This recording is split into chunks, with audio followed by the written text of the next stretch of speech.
So please help me welcome to the show one half of Cat Caught Lark, Johann. Welcome to the show. Thank you very much, man. It's happy to have you here. I'm so happy to be here. What's the origin of the name? It's like I worked it out together with my brother, my big brother, who's doing music. He's making music videos. He's producing those, and he's got a lot of good ideas always.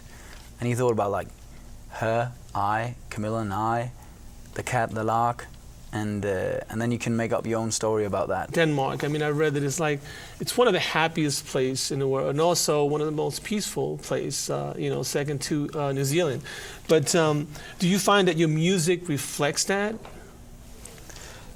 Well, at least for my part, growing up in a safe environment, that definitely reflects the calmness that is in the music. I think that counts for Camilla as well. She's a very laid-back, calm kind of person. She is. So yeah, I guess that reflects it. Not that we don't have the rock and roll, we still have the rock and roll somewhere, but... For sure. So you're here in America, so how does the music differ from the music from Denmark differs from the music from here in America?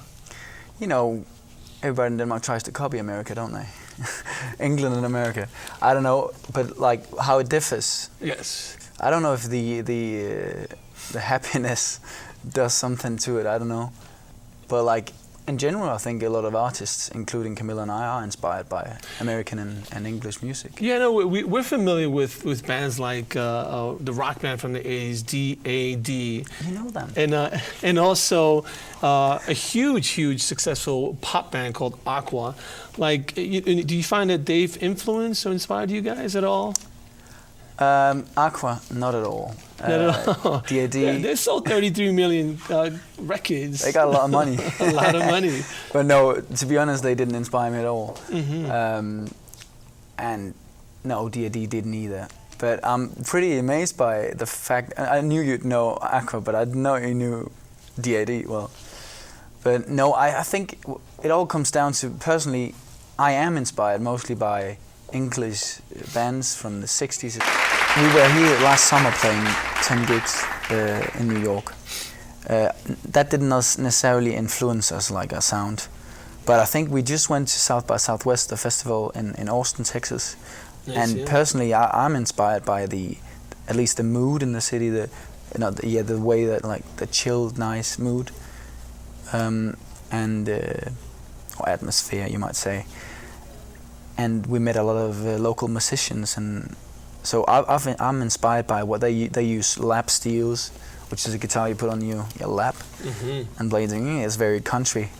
It's country. It's Texas, isn't it? Like we've played more than 60 concerts in 2 years. Wow! It's a 2.5-year-old project, 3 months, whatever. It's a young project, and we have already played a lot of concerts, and you get experience and you get self-confidence in it, don't you? And we went on tour with a slightly big solo artist in Denmark who invited us on his tour. That's an ego punch, isn't it? So how has it? Is it evolved? It's stayed true to what sound we had in the beginning. It's just become better and more safe and more well played. A lot of music, you guys play a lot. So you have a record deal? You have an actual record that's out or anything? We're still working on the record, and we're figuring it out because I moved to New York just 2 months ago, and Camilla's still in Copenhagen.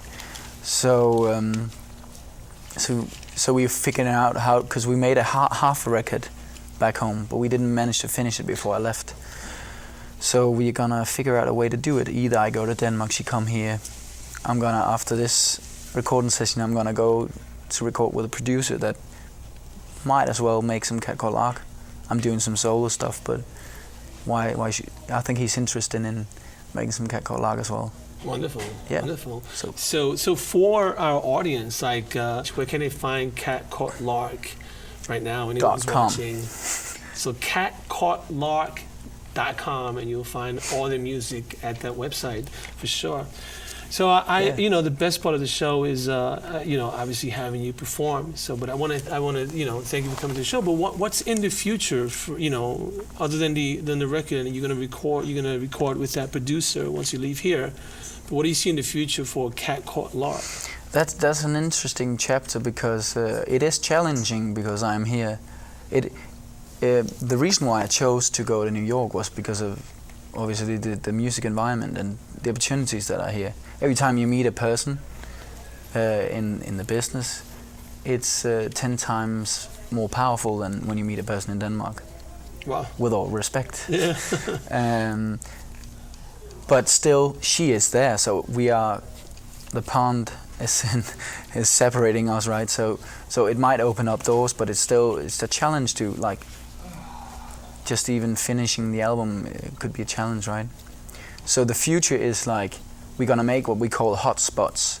That is, I come back to Scandinavia, or I come to the capital of IKEA, or she comes back here and play. Nice. Not arranged yet, but in the fall we'll definitely have a tour either in Scandinavia or in the States. And what can we expect to listen on that album? What is it? You call it folk rock or folk jazz? How would you describe your music? Not jazz, but maybe yeah. Folk rock isn't a bad. Nothing against jazz, but nothing against jazz. It's just not jazz. Like folk rock could be a good name for it. And it's very low key. You could expect a low key album. We barely have drums in it. A couple of songs. I played the drums in one. Nice.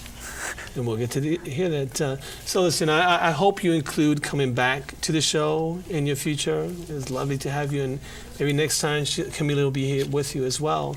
So to me, the best part of the show is to actually watch you perform. So we're going to get out the way and let you perform our mini concert for the show. So thank you again for coming to the show. Thank you very much. So yes, toilet is up the stairs there, or how's that? I got